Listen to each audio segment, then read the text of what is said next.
This Wednesday edition of PFT Live, the league's owners are meeting, and there are opportunities to talk to different people from the NFL and ask different questions. We're about halfway through the season.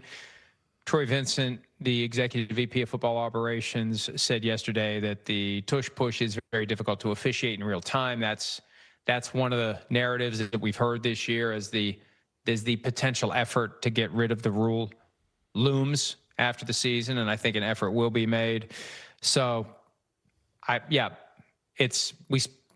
saw a flag get thrown on the Steelers last week for it, but that's their current, and maybe they're right, but we've gone from safety to it doesn't look like football to it's very difficult to officiate. Yeah, right, which tells you that the safety thing's not real, and they know they can't stand behind it, so now they're going to move the goalpost here and change it to another subject or whatever here.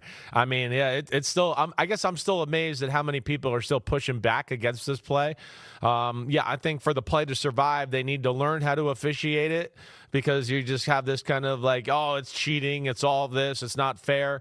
But again, what I go to is one team still can do it. All these other teams are trying to do it and can't do it. So they're trying, and that's where there's nothing wrong with the play. Yes, let's figure out how to officiate it so people don't get a false start, but it's on everybody else to find ways, like the Vikings did, who made it very close last week with a creative way of putting that defender sideways, right, real low, right in front of the center. That's on football. Adjust, figure it out. Hands and knees. Yeah, right. It was great. Yeah, it was great. Didn't work, but it was close, though. They made it hard. It was about as hard as we've seen Philly have to try this year. That's for sure. Vincent also said from an officiating standpoint, we're going to have to try to get better at identifying when someone is in the neutral zone or when someone leaves a little early. Yeah, because it happens. It happens, and we see it. And it does look, it's just a reality. And the point is this, take away the tush push, the Eagles are still going to do the same thing for a quarterback sneak. There's just not going to be someone behind him.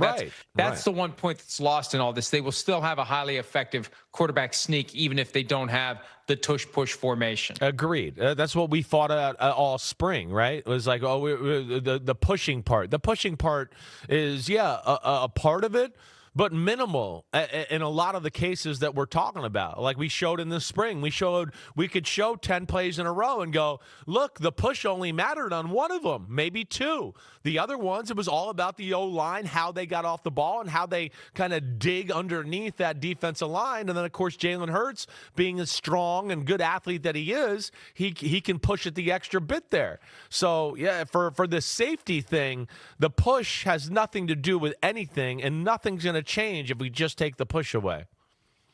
The other thing one of the other things that Vincent addressed, that the recovery rate for onside kicks is so low, they may have to revisit other alternatives. I know how much you love the idea of like a 4th and 15 play, but it really is pointless now to even try. And it's a scrum of bodies banging together. Chris Collinsworth, I've heard him say on NBC broadcast, he used to hate having to go try to recover an onside kick because you knew what it was going to be, the collision that was going to come, and the success rate is so low. Let's explore. And I don't know what the alternative would be, but there has to be a non-0% chance for the team that scored to maintain possession. Yeah. And there currently it's almost a 0% No, chance. it feels like offenses and kickers have gotten better with how it is right now as far as trying to, like, I've seen some onside kicks this year where I go, ooh, that was close. They almost got it. But, yeah, it is very unlikely at this point. And I can understand them wanting to find something else, but I don't know what that is. And I'm not in favor of that 4th and 15 thing.